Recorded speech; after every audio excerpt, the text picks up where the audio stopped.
I'll get on with the subject. What I'm talking about is when I was 9 years old, I went up to my father, and my father was strange for Japanese. He was 6'4" and 220 pounds. He was a rather large man.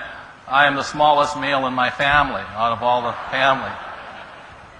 And I went up to my dad and I said, "Hey, Dad, I finally figured out what I want to do for the rest of my life and what I wanted to be." I said, "I just want to be rich." He says, "Okay." I said, "So Dad, how do I become rich?" And he says, "What the rich know how to do is they know how to make money." I said, "Good." So I ran off and I got my friend Michael, and he was my first business partner at age 9. We were both in school together. And we set out to make money. And our first business venture, what we did was we went around our neighborhood in Hawaii and we collected, you know what, do you have the brand Crest toothpaste out here, by any chance? It was Crest toothpaste back in the 1950s. And in those days, the toothpaste tube was made out of lead. So Michael and I would run around and we'd collect all these toothpaste tubes, go to our neighbors, knock on their doors and say, "Would you mind saving your empty toothpaste tube?" And they go, "Sure," you know. And one day my mother comes home and there's this box next to her washing machine full of these ugly looking toothpaste tubes. And she's wondering what he and I, my first business venture, were up to. So one day my dad comes driving up with one of his school teacher friends, and they find me out there with this fire going. Michael and I are melting down the lead. And the dad and his friend come over and they look at what are we doing? He says, "What are you boys doing here?" And what we had done, we had taken plaster of Paris and we had put U.S. coins in there. So we're pouring it and popping out. I had $50, quarters, you know, made out of lead.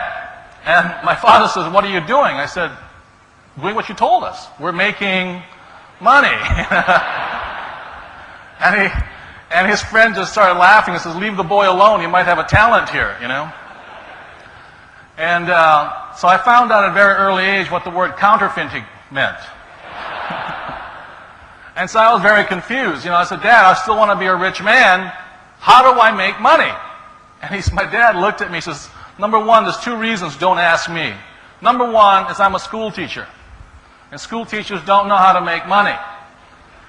Number 2, I'm Japanese. Japanese don't know how to make money." He says, "Why don't you ask Michael's father? He knows how to make money. He's Chinese."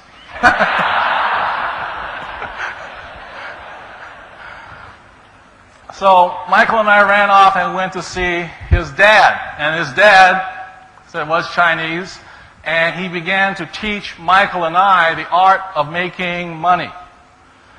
So for those of you who are Chinese in the audience, what I'm about to tell you, you probably already heard from your parents.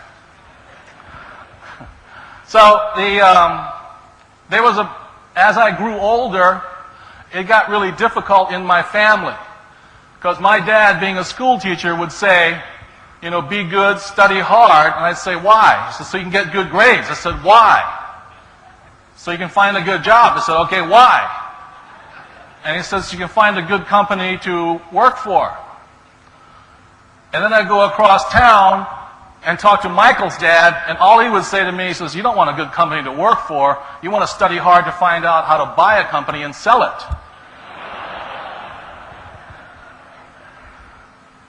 And it really caused a conflict in me. If you can imagine me being 17 years old, sitting in high school, and it was true, I flunked out twice, not once, but twice, because I was bored.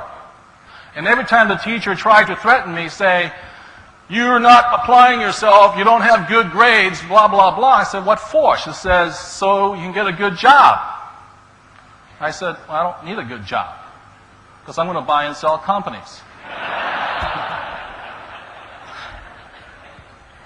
So she said, "Well, a company would never hire somebody like you." I said, "Ooh, that might be a good company to buy."